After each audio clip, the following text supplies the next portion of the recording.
Puji nama Tuhan, Shalom saudaraku, apa kabar? Kita bersyukur hari ini Tuhan begitu baik buat saya dan saudara. Dan pada hari ini kita mau datang di hadirat Tuhan. Kita mau memuji, kita mau muliakan nama Tuhan, kita mau mendengarkan suaranya. Dan hari ini mari saudara, kita mau memberikan hati kita untuk Tuhan dengan sungguh-sungguh, dengan penuh ucapan syukur bahwa Tuhan Yesus itu baik. Banyak perkara yang tak dapat ku mengerti, mengapakah harus terjadi di dalam kehidupan ini. Satu perkara yang ku simpan dalam hati, tiada sesuatu kan terjadi tanpa Allah peduli. Oh, Allah mengerti, Allah peduli segala persoalan yang kita hadapi. Tak akan pernah ditinggalkannya. Ku bergumul sendiri sebab Allah mengerti. Oh, Allah mengerti, Allah peduli segala persoalan yang kita hadapi. Tak akan pernah dibiarkannya. Ku bergumul sendiri sebab Allah mengerti.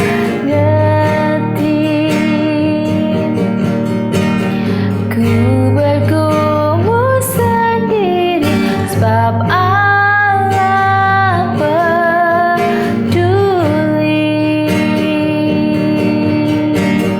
Ku bergumul sendiri sebab Allah mengerti.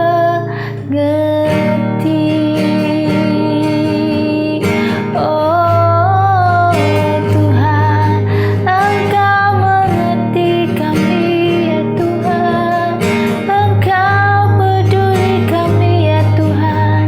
Oh Yesus, kami bersyukur Tuhan, kami bersyukur Tuhan. Terima kasih Tuhan. Kami bersyukur Tuhan pada hari ini.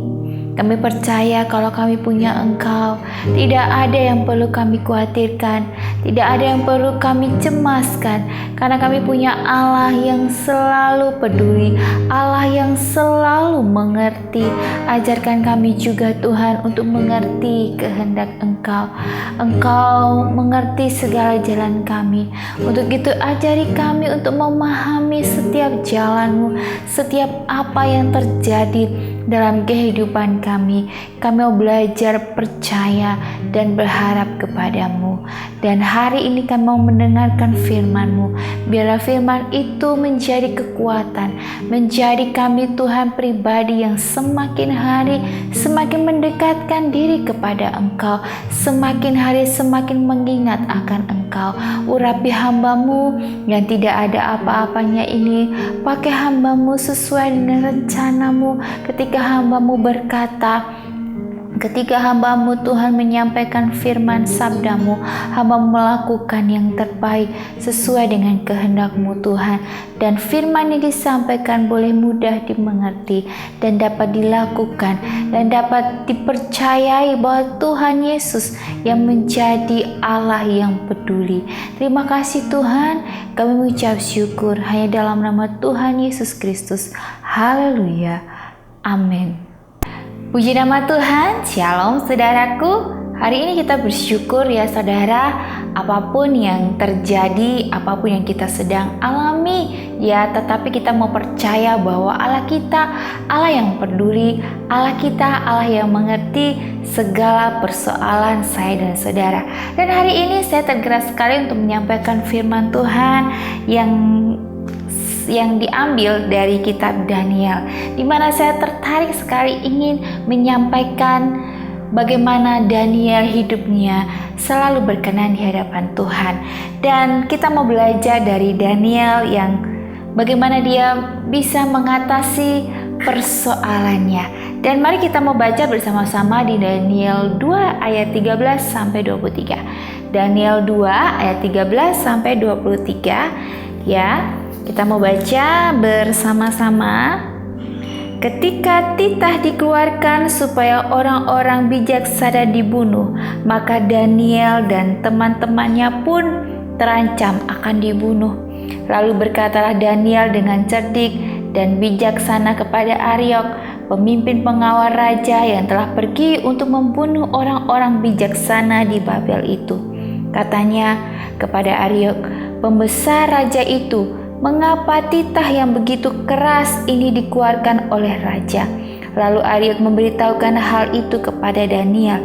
Maka Daniel menghadap raja dan meminta kepadanya supaya ia diberi waktu untuk memberitahukan makna itu kepada raja. Kemudian pulanglah Daniel dan memberitahukan hal itu kepada Hananya, Misael dan Asria teman-temannya, dengan maksud supaya mereka memohon kasih sayang kepada Allah semesta langit mengenai rahasia itu, supaya Daniel dan teman-temannya jangan dilenyapkan bersama-sama orang bijaksana yang lain di Babel. Maka rahasia itu disingkapkan kepada Daniel dalam suatu penglihatan malam. Lalu Daniel memuji Allah semesta langit. Berkatalah Daniel, terpujilah nama Allah dari selama-lamanya sampai selama-lamanya, sebab daripada Dialah hikmat dan kekuatan. Dia mengubah saat dan waktu. Dia memecat raja dan mengangkat raja. Dia memberi hikmat kepada orang bijaksana dan pengetahuan kepada orang yang berpengertian. Dialah yang menyingkapkan hal-hal yang tidak terduga dan yang tersembunyi. Dia tahu apa yang ada di dalam gelap dan terang ada padanya. Ya Allah nenek moyangku, kupuji dan kumuliakan Engkau, sebab Engkau mengaruniakan kepadaku hikmat dan kekuatan, dan telah memberitahukan kepadaku sekarang apa yang kami mohon kepadamu. Engkau telah memberitahukan kepada kami hal yang dipersoalkan raja. Amin, saudara. Di sini kita mau belajar dari seorang Daniel. Siapakah Daniel itu? Daniel di sini adalah orang buangan dari Yehuda yang memiliki garis kaum bangsawan. Di Daniel 1 ya ayat 3 ya. Dan Daniel ini dia masih muda ya, dan hidupnya tidak bercelah. Dia itu berperawakan yang baik, berhikmat, berpengetahuan ya, dan 3 tahun mendapat pendidikan terbaik di istana Babel. Dia hidup dalam kekudusan, memiliki karunia penglihatan dan mimpi, dan 10 kali lebih cerdas dari orang biasa, penuh dengan Roh Kudus. Wah, luar biasa ya Daniel. Begitu hidupnya dipakai oleh Tuhan. Saudara, kalau orang hidup dipakai Tuhan ya, jaminannya apa? Apakah kenyamanan? Ya, tetapi di sini Daniel tidak nyaman karena dia memang ini bangsa buangan ya saudara. Dia dari orang buangan dari Yehuda ya, yang memiliki garis kaum bangsawan ya saudara. Tetapi di sini ya, walaupun dunia menolak ya, tetapi Tuhan itu berkuasa untuk mengangkat seseorang ya, jika orang itu apa saudara, hidupnya berkenan di hadapan Tuhan ya saudara. Di sini Daniel itu benar-benar dikatakan ya di firman Tuhan bahwa dia ini sangat cerdas ya saudara. Tuhan pakai Daniel untuk satu tujuan, yaitu memuliakan nama Tuhan. Lewat Daniel ya, banyak orang yang tidak percaya Tuhan menjadi percaya. Karena apa? Karena Daniel benar-benar menjadi pribadi yang bukan saja mengikuti Tuhan, tetapi benar-benar mentaati ya apa yang Tuhan mau dalam kehidupan Daniel. Dan di sini juga saudara, kita mau belajar bahwa Daniel ya dalam menghadapi persoalannya. Saudara tahu bahwa Daniel ini ya tidak disukai orang. Karena apa? Karena dia mau memuliakan nama Tuhan ya. Ketika ya orang-orang ya disuruh oleh Raja Nebukadnezar untuk menyembah patung berhala, tetapi Daniel dan teman-temannya tidak mau melakukan hal itu ya. Mereka tetap kekeh untuk apa? Untuk memuliakan Tuhan ya saudara. Saudara, padahal Daniel itu disayang loh oleh rajanya. Bahkan Daniel itu sangat disayang sama rajanya, sampai rajanya sedih ya ketika tahu nanti ya ada keputusan di mana kalau dia tidak nurut dengan raja, dia akan dimasukkan ke gua ya. Ya, dan di situ juga raja sangat sedih ya mendengar hal itu, sampai raja tuh ngasih harta ya supaya Daniel itu nurut gitu ya, supaya dia tidak dibuang gitu ya. Tetapi Daniel tetap percaya kepada Tuhan. Mungkin beberapa dari kita ya meninggalkan Tuhan demi harta, demi punya pasangan yang kaya raya, kita meninggalkan Tuhan. Kita ya melupakan Tuhan karena harta di dunia lebih menggiurkan, karena kita berpikir bahwa itu terlihat ya saudara. Tetapi di sini kita mau belajar, saya belajar dari Daniel bahwa dia tidak tergiur sama sekali dengan harta di dunia. Karena dia tahu bahwa harta di dunia pasti tidak akan dibawa mati, dan yang pasti itu bersifat sementara ya. Ada beberapa banyak dari teman-teman saya memilih untuk menikah dengan pasangan yang tidak seiman karena harta, karena diiming-imingi harta, karena diiming-imingi kedudukan, jabatan. Kita melupakan Tuhan. Memang dia akan mendapatkan harta dunia itu, tetapi juga saudara ya, saya melihat bahwa hidup mereka tidaklah bahagia ya. Kita bisa lihat mungkin harta dia punya, tetapi kesejahteraan ya, kebahagiaan dalam rumah tangganya itu menjadi masalah ya saudara. Dan jelas bahwa kalau kita hidup di luar Tuhan ya saudara, orang aja yang hidup ya, kalau kita nih hidup di dalam Tuhan aja banyak sekali ujian ya, banyak sekali tantangan. Tetapi kalau kita di dalam Tuhan ada kekuatan. Tetapi kalau orang hidupnya di luar Tuhan, bagaimana dia mau dapat kekuatan ya? Mungkin harta ya dia bisa punya, tetapi segala sesuatu, permasalahan, persoalan tidak bisa diselesaikan dengan harta. Saudara sakit ya, ketika dokter bilang ya sudah tinggal tunggu waktu aja. Saudara berkata, dok, bagaimana supaya saya bisa sembuh? Saya akan bayar berapa puluh juta, berapa ratus juta, berapa miliar agar saya sembuh. Tapi dokter sebagai manusia biasa tidak bisa untuk ya menyembuhkan, tidak bisa ya. Dokter bilang, ya sudah berserah, kami tidak bisa berbuat apa-apa ya. Terus terang ya, uang tidak bisa menyelamatkan, apalagi jiwa kita, tubuh kita tidak bisa. Karena di dalam Tuhan itu ada kesembuhan, ada keselamatan, ada keyakinan, kepercayaan kita kepada Tuhan. Untuk itu saudara, ya apapun yang dunia tawarkan, kita mau percaya bahwa seperti Daniel, dia tetap percaya bahwa dia punya Tuhan yang pasti akan menolong. Amin saudara. Dan di sini ya, di Daniel 2 ayat 1 sampai 13 ya, ancaman akan dibunuh oleh Raja Nebukadnezar ya, kalau tidak bisa menerangkan mimpi raja beserta maknanya. Dan di sini juga semua orang bijaksana di Babel ya, seperti orang-orang berilmu, sihir, dukun juga terancam akan dibunuh ya. Mereka tidak bisa menafsirkan juga mimpi dari seorang raja. Dan permintaan Raja Nebukadnezar adalah sesuatu yang tidak mungkin ya.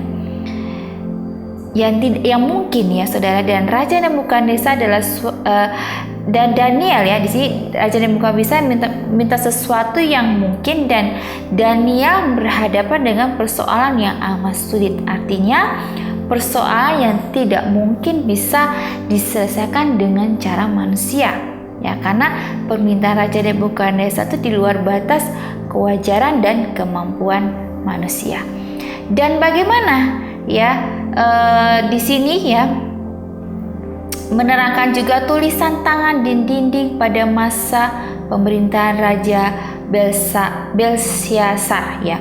Siapa saja yang bisa menerangkan makna tulisan akan diberi hadiah dan jabatan kekuasaan oleh raja. Daniel menolak hadiah raja. Daniel bukan seorang pribadi yang loba akan kekayaan dan kekuasaan, tetapi Daniel berani menunjukkan kesalahan raja. Daniel berani ya, kalau kita salah ya katakan salah, kalau iya katakan iya. Dan Daniel berkomitmen ya. Di sini saya melihat Daniel punya komitmen. Dia orangnya itu berpegang teguh ya, tidak tergiur dengan harta dunia ya. Dan di sini juga Daniel berhadapan dengan surat perintah tentang larangan menyampaikan permohonan baik kepada Tuhan ya. Dan dia memang rajanya tidak mau ya kita Daniel itu menyembah dewa lain ya.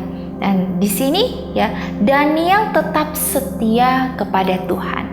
Tidak ada hal apapun yang bisa menghalangi Daniel, termasuk Raja Darius, untuk menjaga hubungannya dengan Tuhan. Di sini apa sih yang dilakukan Daniel ya? Di sini kita melihat bahwa Daniel tahu bahwa dia akan mengalami masa-masa sulit.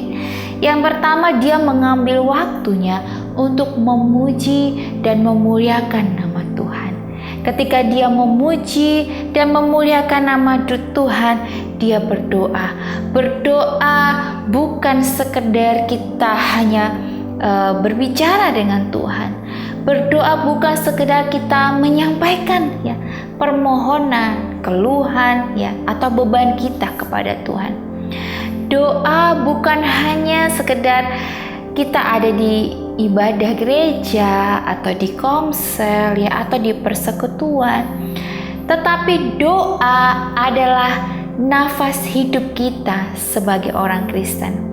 Karena itu doa harus menjadi gaya hidup kita ya. Daniel ini 3 kali sehari ya ia berdoa kepada Tuhan. Wow, 3 kali sehari Daniel berdoa kepada Tuhan. Bagaimana Tuhan tidak jatuh hati ya kepada Daniel. Daniel itu menerapkan doa ya dalam hidupnya sebagai apa saudara? Nafas hidup.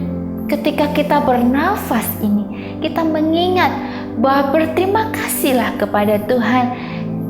Kalau saya dan saudara sampai saat ini masih bernafas dengan enak, dengan lega, itu karena apa? Karena Tuhan masih memberikan kesempatan buat saya dan saudara untuk berbuat lebih baik, untuk mengenal akan Tuhan. Jangan dikasih kesempatan, nafas, kasih sehat, kita lupa Tuhan. Kita lupa hari Sabat kita. Kita lebih mementingkan dunia kita. Sehingga kita lupa, hei, nafas ini siapa yang kasih, saudara. Untuk itu, kalau dikasih kesempatan, saudara, saya mau ingatkan, jangan pernah menyia-nyiakan kesempatan. Karena kesempatan yang Tuhan kasih kita nggak tahu. Apakah hari ini, ataukah hari ini saja, ataukah Tuhan masih kesempatan kasih untuk besoknya? Ya, kita nggak tahu. Ya, untuk itu kalau dikasih kesempatan, ayo lakukan yang terbaik. Ayo banyak-banyak, kalau orang muslim bilang banyak istighfar. Kalau kita tuh banyak-banyak ampun, ya banyak-banyak mengingat akan Tuhan, ya. Kalau kita banyak-banyak mengingat akan Tuhan, ya, maka kehidupan ini kita tidak lewatkan begitu saja, karena kita mengingat akan Tuhan, ya saudara. Dan di sini juga, ya, kita mau menerapkan bahwa doa itu menyatakan satu hubungan yang spesial, yaitu antara kita dengan Tuhan, bahwa kita tuh mengasihi Tuhan. Doa sanggup menjawab hal yang tidak mungkin menjadi mungkin. Berdoa membuat rohani kita semakin sehat dan menarik kuasa dari atas ada pada kita. Berdoa mendatangkan mujizat terjadi pada kita. Dan di sini, ya, dikatakan dari awal bahwa kita harus menerapkan doa sebagai nafas hidup, ya. Itu berarti kita harus banyak-banyak mengingat akan Tuhan. Berdoa bukan saja mau meminta sesuatu, menginginkan sesuatu, atau ya karena lagi kepepet berdoa. Jangan, ya. Berdoa itu setiap hari, bahkan Daniel sehari 3 kali, ya. Di sini bukan hanya ada Daniel, tetapi juga ada Ibu Hana, ya, yang berdoa, ada Elia, ada Petrus, ada Paulus dan Silas, ya. Yaitu kalau Ibu Hana, ya, Tuhan memberikan seorang anak kepada Hana, ya.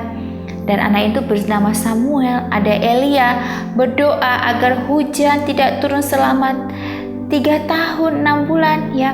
Terus Petrus membangkitkan Dorcas dengan berdoa, dan juga ada Paulus dan Silas, ya, yang dimana mereka berada di dalam penjara, ya, dan belenggu-belenggu terlepas, ya, ketika mereka berdoa.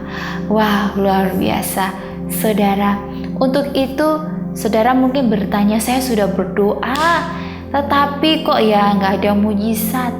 Saya belum melihat tanda-tanda dari jawaban doa. Saudara, di sini mengingatkan kembali, firman Tuhan mengingatkan kembali bahwa berdoa bukan untuk meminta, tetapi di sini adalah hubungan kita dengan Tuhan.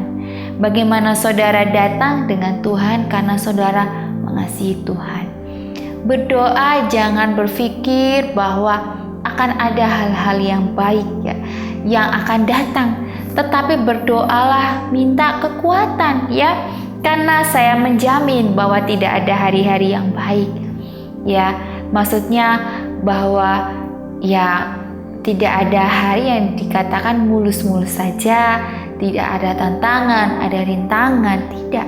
Pasti, ya, ada tantangan, rintangan, tetapi bedanya kalau kita berdoa ada kekuatan mampu melewatinya. Tapi kalau saudara tidak berdoa, yang ada uring-uringan, ya, yang ada kita lebih mudah emosi, terpancing, ya, ya itu tadi, karena kita tidak mengisi hari-hari kita dengan firman Tuhan dan berdoa. Untuk itu, ya, saya sangat diingatkan kembali dari seorang Daniel yang saya terkagum karena wow, keren, ya. Dia ini dipakai Tuhan yang sangat luar biasa.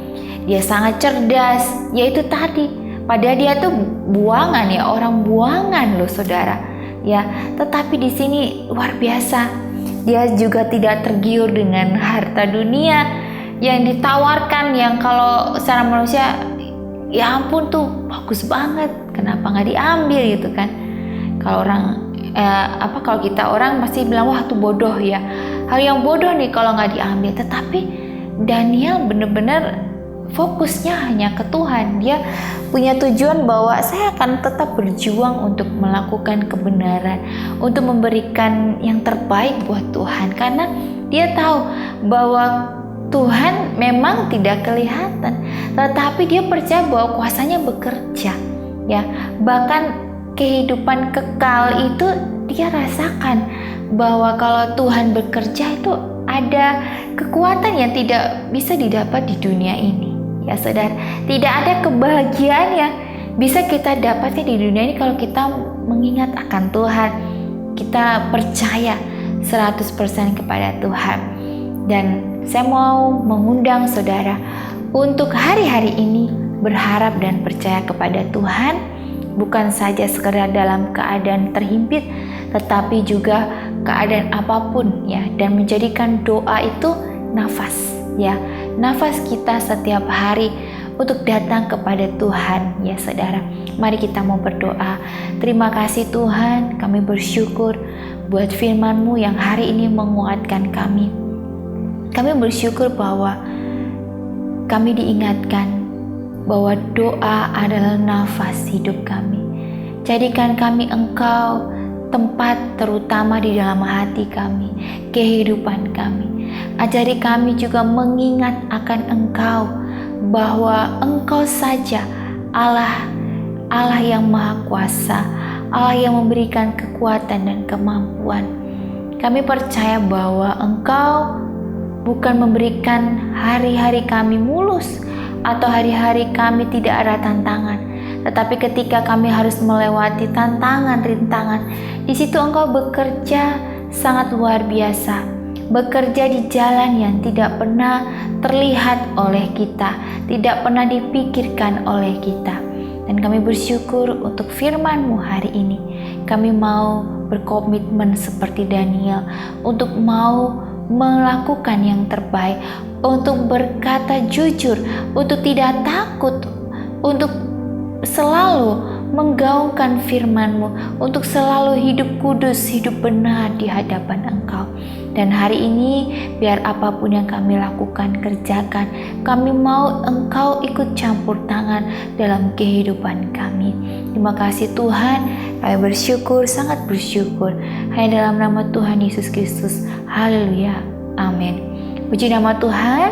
Jika saudara terberkati dengan firman Tuhan yang disampaikan pada hari ini, saudara boleh membagikan kepada orang-orang yang hari ini butuh dikuatkan, butuh diberikan kekuatan, ketopangan, ya, untuk dekat kepada Tuhan. Puji nama Tuhan. Shalom.